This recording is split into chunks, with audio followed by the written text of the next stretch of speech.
We have our final pick on the bottles open in Adobe Camera Raw, and of course the first thing we're going to do is go to our profile, and we'll see how the colors change when I go to the exact profile created for the camera. Boom, you can see how the red just really jumped in there. So it just, changes certain colors. It makes the colors, the color relationships really work together very well. Let's go back to our first tab. And I'm liking the overall. I can see by the histogram it's looking really good. I may just give it just a little more black just to deepen up the shadows. And I'm going to add a little clarity to it because that's going to put a little more contrast between these ribs of the glass, make that really stand out. And I'm just going to kick up the vibrance and saturation just a little bit, and we are pretty much ready to process that file. We are going to open it up in the Color Match RGB workspace. We'll go ahead and now open up the image. I have the file open now, and let's take a look at how we're going to enhance this a little bit. I don't particularly care for the white area, so we are going to use parts of this image, sort of deconstruct it and sort of reconstruct it back. I see one little spot here I don't like on the glass. Let me get the spot healing tool and just give me a little shot right here, just to kind of get that out of there. Very good. Okay. Now, let's take the marquee tool, and I'm going to draw a selection around this area right here. And we're going to float that. So we'll do a Command J or Control J, which will basically turn that selection into its own layer. So we'll open this Layers palette. We can see that it is now its own layer right here. Okay? Let's move this down a little bit. Now, let's take this piece right here. We'll go to the Move tool, and we'll move it up to the top section right here. And I'm going to try inverting the image. Command I or Control I to invert the image from a positive to a negative. And I'm going to play around. We're going to change the shape of it a little bit, but I want to look at the blend mode. So the very first thing I always do is that while I'm in the Move tool, I'm going to use my Shift plus or Shift minus to go forward or backwards through the blend modes. You can see right here we're normal, and as I go Shift plus, we're changing it to all the different blend modes. I'm just going to go through them all, and I might take some notes. Multiply looks pretty interesting. Definitely don't like color burn. Linear burn is looking interesting. Lighten, darken. We just go through all the different blend modes, and you don't always stop. Hard light. Now that's looking pretty interesting. I wanted something light and very airy, and that's not too bad there. I like that. But I seem to like multiply. Oh, that's interesting. That's the same color. We don't like that. So we go through all these tones. We get back to the beginning, and I think I liked the multiply. Okay, but I might play with the actual opacity of that. Now I'm going to go to the free transform tool, Command T or Control T on the PC, and that'll bring up my bounding box. I'm holding my Shift key will constrain proportions, and I'm going to pull this down, and I'm just bringing this to this area right in here. I like that. Is right about there is looking pretty interesting. I'm liking that. Okay, I'm going to hit return to finish that off. I'm going to play with my opacity. I use my scrubby slider and go right over the word opacity, and as I bring that down, I can see the a little bit lighter information, just the tonality getting a lot lighter in here. Now I don't like this part here in these lines, so we're going to add a layer mask. Now in this case, I want to keep the majority of the image, so I will add a white layer mask and paint off. If I was going to only use a part of it, I would hold down my Option or Alt key and create a black layer mask and then paint it in. But in this case, I'm going to just make a white layer mask. White reveals, black conceals. So if we're going to we have a white mask, let's have a black color. For our foreground color, I'm going to pick my paintbrush. I'm a soft brush. Let's double check our brush presets.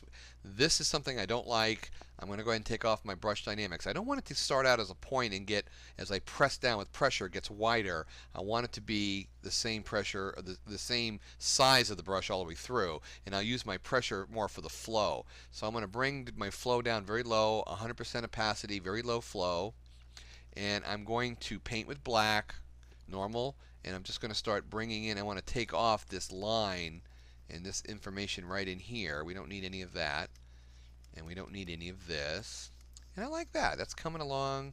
Just make sure we take that line, totally take that part off, so there's no hard line there. Oops, if I don't, oh, didn't like that part, so let's go back to the white. Let's bring that part back in again. I like that. I'm going to keep that part. Go back to the black, and we'll take this part off right in here.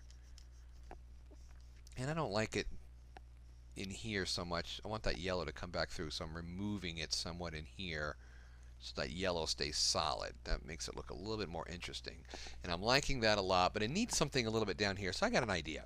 Let's take our square marquee tool. We'll go back to the very first layer so you have before and after. I'm liking that. Let's go back and take the square marquee tool, and I'm going to draw a selection from here, say down to here. It's going to include, I like this curved shape right here. So let's take that. We're on the bottom layer again. I'll do a Command J, and we'll float that. So now we have this as its own layer. Go back to our move tool, and again we'll just do the keyboard shortcut this time, Command T for free transform. And I'm not going to hold down my shift key this time. I'm going to constrain. I don't want to constrain the proportions. I want to sort of make a shape that I'm going to bring into right here. I think I like something like this just to kind of balance that out. Hit enter. I don't want to keep that red area, so I mean there's a lot of different things. We could use the magic wand very simply on that layer. It's just to click on that. I'll hold my shift key down, and just since it's all part of that same red color right there, we can take off that and that for a second. And I'm just sort of selecting. We'll move that up a little bit to, let's move that up to 50% so it'll grab more of it. And we'll click here.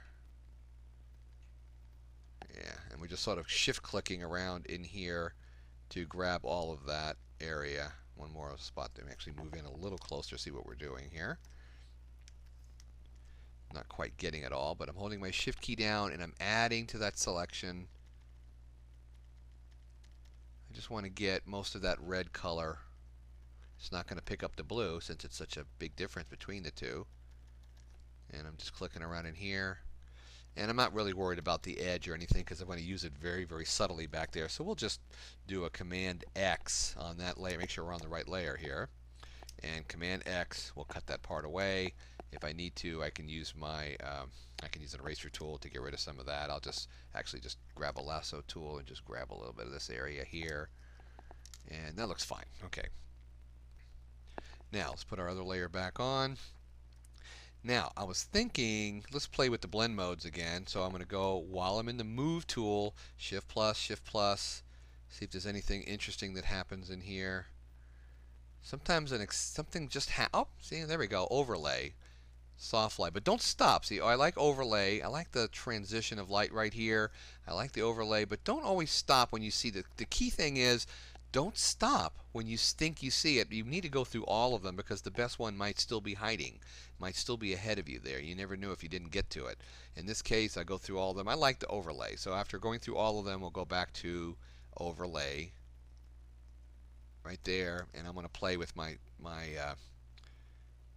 transition a little bit, just a light shadow. And I don't like the hard edge right here, so we'll add a layer mask, experiment with this a little bit, go back to my paintbrush.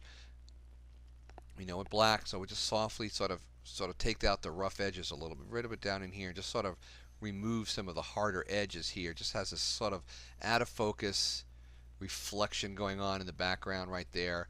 And that's looking good. I may blur it a little bit. It looks a little too hard, so I'm thinking maybe a slight blur to it. So let's make it into prepare it for a smart filter, because that way if we make a smart filter, if we don't like it, we can change that. So we've changed that to a smart object, and so now we can go to Filter, Blur, and we'll go to a Gaussian blur, and we'll just start with a little bit and just soften that up a little bit more. That's too much. Just something like that, just to look like it's another shape back behind there. That's all I really need. So I mean, very simply, we've gone from, and of course if we don't like that, we can always take that off back and forth as we see fit. So let's go ahead, and we only really have just a few layers. We only really have the base layer and one uncut out piece, one cut out piece here. So we've really enhanced that. Let's look at where we were to start with. From here to here, we've really just sort of finished it off enough to make that thing look just a little bit nicer. I think it's got some really cool shapes to it. Nice graphic thing. Could make a cool poster. Just a nice graphic portfolio piece working. I really like this type of area right in here. I love the transition of light in here. I love the way this is working, and these cool lights are just sort of interacting with each other. Just a good exercise in light, shape, and shadow.